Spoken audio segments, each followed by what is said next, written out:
In this video, I'm going to show you the locations of 45 of the 47 Megastones that are in Pokemon Omega Ruby and Alpha Sapphire. The first Megastone is for Mega Abundant Snow and can be found on Route 123 in the Berry Gardens. The next Megastone is for Mega Absol. You can find this at the Safari Zone and you need the Acro Bike to actually be able to get to it, I guess. It's found in the northwestern portion of the Safari Zone. It's hard to miss if you use the Acro Bike.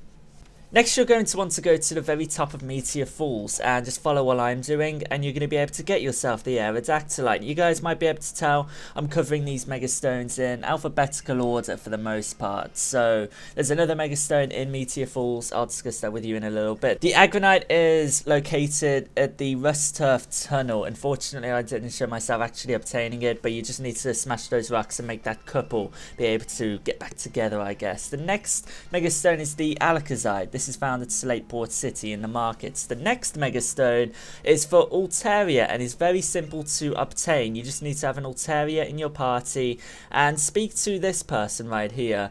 They want to see an Altaria and they give you the Altaria Knight, which is very nice. The next Megastone is the Anthracite. This is found in New Moorville when you turn on the generator to, I don't know, help the third gym leader out. The next Megastone is located at the Battle Resort. You need to find Luca washed away on the beach and go back to this house, go back to this girl's house, and he's going to give you the Ordinite, I believe is the name of the Megastone, for Ordino. Very simple way of getting that Megastone. The next Megastone is also very easy to get. Go to the peak of Mount Pia and you'll be able to get the Banetite for Mega Banet. The next Megastone is slightly difficult to get. You need to go through all the hoops of opening up every door at C. Moorville.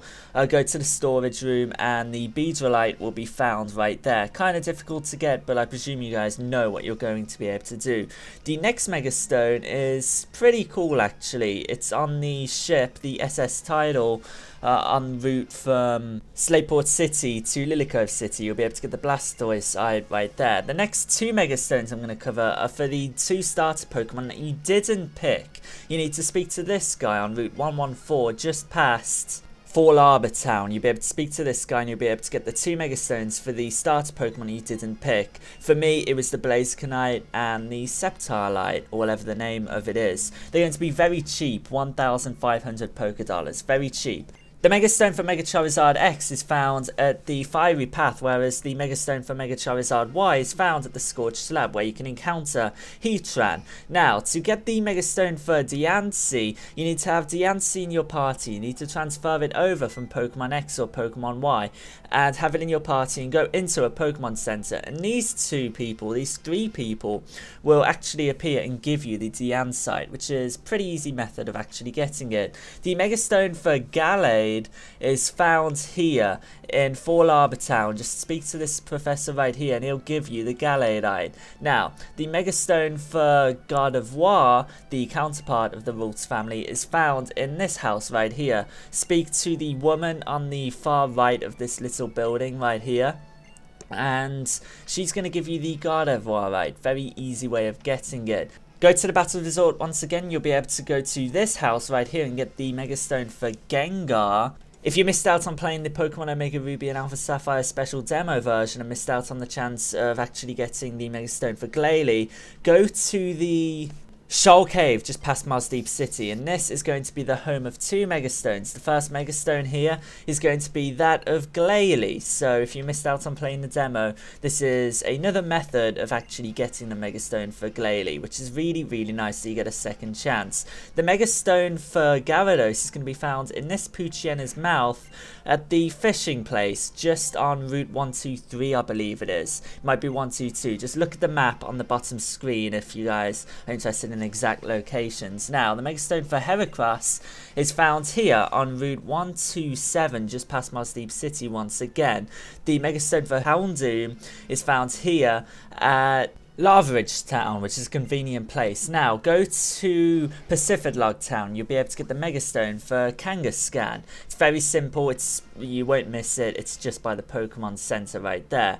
You're automatically given the Latiasite or Latiosite during the main story, but if you want to get the counterpart to that, go to your mother after, I don't know, completing the Delta episode, or at any point really, and you'll be able to get the counterpart to the Latias, I guess.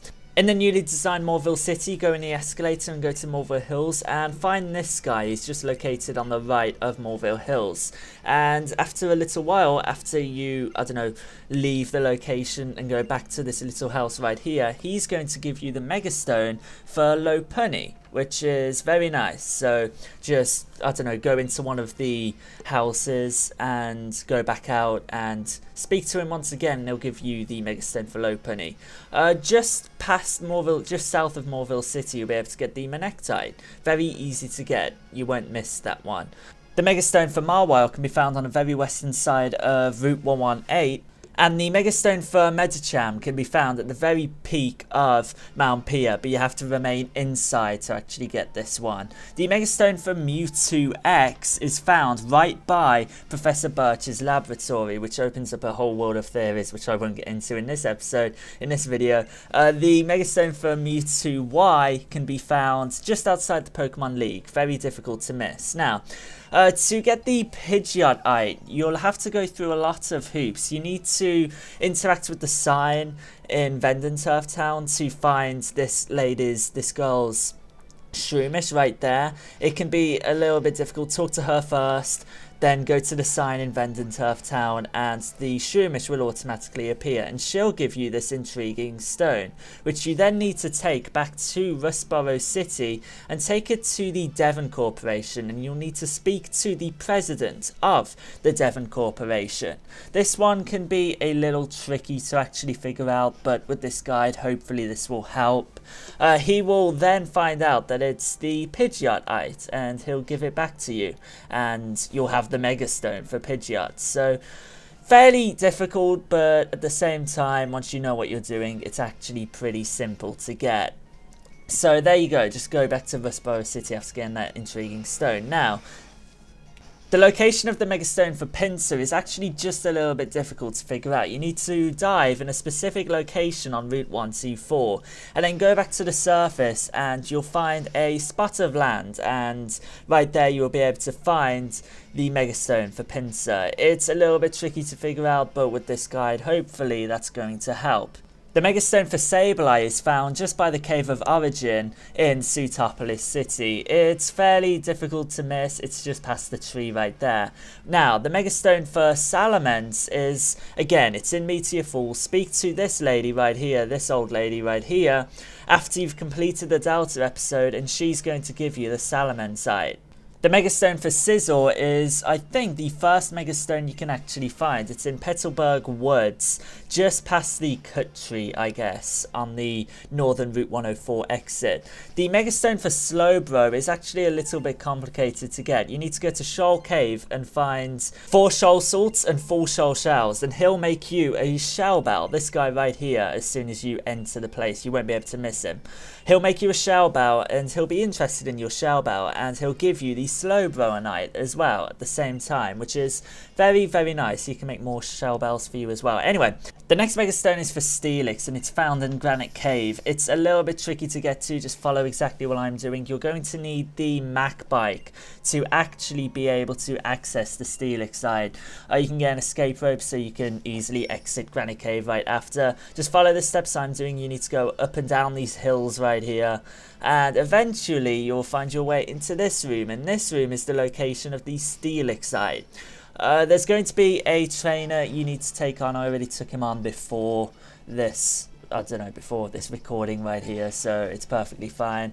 Right here is the Steelix side. It's fairly hard to miss when you're actually on this floor. The Mega Stone for Tyranitar is found at the Jagged Pass. It's probably easier if you use the Acro Bike there, because you can make up your mistakes. On Route 119 is the Venusaur Light. It's on the southern portion of Route 119. Now I'm going to discuss the Mega Stones that are collected in regular play, and you guys definitely won't won't have missed out on these. The first Megastone is for the Latios that you receive in Pokemon Omega Ruby, or the Latias that you receive in Pokemon Alpha Sapphire. You'll definitely receive the Megastone, so it's perfectly fine. On Route 120, Steven Stone is going to give you the Megastone for whichever starter Pokemon you chose, so you'll definitely receive that in the main story. Depending on which game you're playing, if you go back to the Team Magma hideout during the Delta episode, they're going to give you either the Cameruptite or the Sharpedoite. Maxio Archie will definitely give you that there, and the first time you go to the Battle Resort, the counterpart to Team Magma or Team Aqua is going to give you the opposite Megastone, I guess. So you guys are definitely going to be able to receive that. That's it for 45 out of the 47 Megastones that are located in Pokemon Omega Ruby and Alpha Sapphire. But what about Rayquaza? Well, Rayquaza is going to Mega Evolve when it has the move Dragon Ascent taught to it. It can Mega Evolve whenever it wants. You can even attach another item to it. It makes it very, very overpowered. Now, what about Lucario and Garchomp? The methods of actually obtaining these two Megastones for these two Pokemon is actually fairly complicated. For Garchomp, you need to steal 1,000 flags from secret bases and return them to your secret base, and eventually Orun will battle you. As you can imagine, this is very time consuming, and I didn't have the time to actually do that and put that into this video. The Megastone for Lucario is also fairly complicated, and I didn't have the time for that. You need to reach the Master rank for every single contest, and then you'll be given the Lucario Knight. That's it for this brief little roundup of every single Megastone in Pokemon Omega Ruby and Alpha Sapphire. I was very brief with some of these Megastones, but I hope this video is helpful regardless with all the locations I've listed off. 100 likes would be really appreciated, and I'll upload the next part of my Pokemon Omega Ruby and Alpha Sapphire walkthrough as soon as humanly possible, and feel free to subscribe so you don't miss any more of my future Pokemon Omega Ruby and Alpha Sapphire videos. Thank you very much for watching. I do really hope this is useful to you guys, and I'll see you guys in the next one. Peace out.